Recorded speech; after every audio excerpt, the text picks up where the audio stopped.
விஜயகாந்த் உடல்நலக்குறைவால் கடந்த வருடம் டிசம்பர் மாதம் உயிரிழந்தார். அவரது உயிரிழப்பு பலரையும் சோகத்தில் தள்ளியது. அவர் இருந்தவரை எத்தனையோ பேர் அவரால் பயனடைந்திருக்கின்றனர். சாமானியர்கள் முதல் பிரபலங்கள் வரை அந்த லிஸ்ட் நீண்டு கொண்டே செல்லும். இந்த சூழலில் இன்று அவர் தனது பிறந்த நாளை கொண்டாடி வருகிறார். இதையொட்டி அவர் வாழ்க்கையில் நடந்த சம்பவம் ஒன்று ரசிகர்களிடையே கவனத்தை ஈர்த்திருக்கிறது. விஜயகாந்த் இந்த பெயரை ரசிக்காதவர்களே இருக்க முடியாது. சினிமாவில் நுழைந்து தனக்கான தனித்த உடல் மொழி, ஸ்டைல், வசன உச்சரிப்பு, நடிப்பு என அனைத்திலும் முத்திரை பதித்தவர். ரஜினிகாந்த், கமல்ஹாசன் ஆகியோர் பீக்கில் இருந்தபோது சினிமாவுக்குள் நுழைந்து தனக்கென தனி ரசிகர் படை சாம்ராஜ்யத்தையே உருவாக்கியவர் விஜயகாந்த். அவர் அப்படி செய்தது சாதாரண விஷயமில்லை என்பது பலரும் ஒத்துக்கொண்ட உண்மை. ரசிகர்களால் கேப்டன், புரட்சி கலைஞர் என்று அழைக்கப்பட்டவர் விஜயகாந்த். கேப்டன் என்ற பட்டத்துக்கு உரிய முறையில் பல விஷயங்களை தனியாளாக வழிநடத்தியவர் அவர்.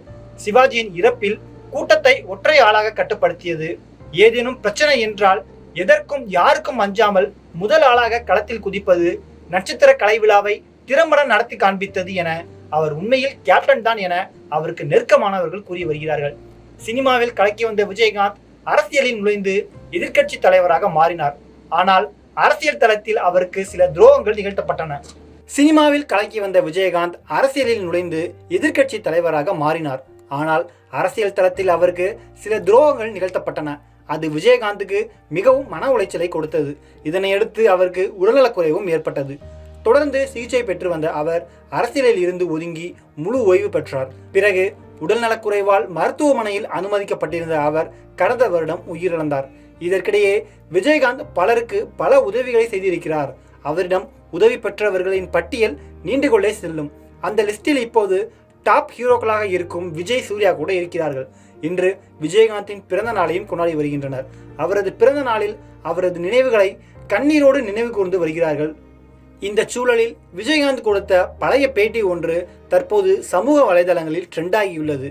அவர் அளித்திருந்த பழைய பேட்டியில், எனது மனைவி எனது வாழ்க்கையில் கிடைத்த மிகப்பெரிய பொக்கிஷம். எல்லோரும் கணவனைத்தான் கண்கண்ட தெய்வம் என்று சொல்வார்கள். ஆனால் எனக்கு மனைவிதான் கண்கண்ட தெய்வம். என்னையும் என்னுடைய 2 மகன்களையும் பத்திரமாக பார்த்து கொள்வது அவர் மட்டும்தான். நான் ரொம்பவே சந்தோஷமாக இருக்கிறேன். சில வருடங்களுக்கு முன்பெல்லாம் எனது மகன்கள் சரியாக படிக்கவில்லை என்றால் அவர்களை அடி வெளுத்து விடுவேன். அப்போது என்னுடைய மனைவி ஒரே ஒரு வார்த்தையை தான் சொன்னார். அதாவது, நீங்கள் ஷூட்டிங் இருக்கிறது என்று சொல்லி அடிக்கடி சென்று விடுகிறீர்கள். அப்படி இருக்கும்போது வீட்டில் இருக்கும் குழந்தைகளை அடித்தால் அது சரியாக இருக்குமா என்று கேட்டார். அன்றிலிருந்து அவர்களை அடிக்கும் பழக்கத்தை நான் நிறுத்திவிட்டேன் என்று விஜயகாந்த் கூறியுள்ளார். விஜயகாந்துடைய அந்த பேட்டி தான் தற்போது இணையதளத்தில் வைரலாகி வருகிறது.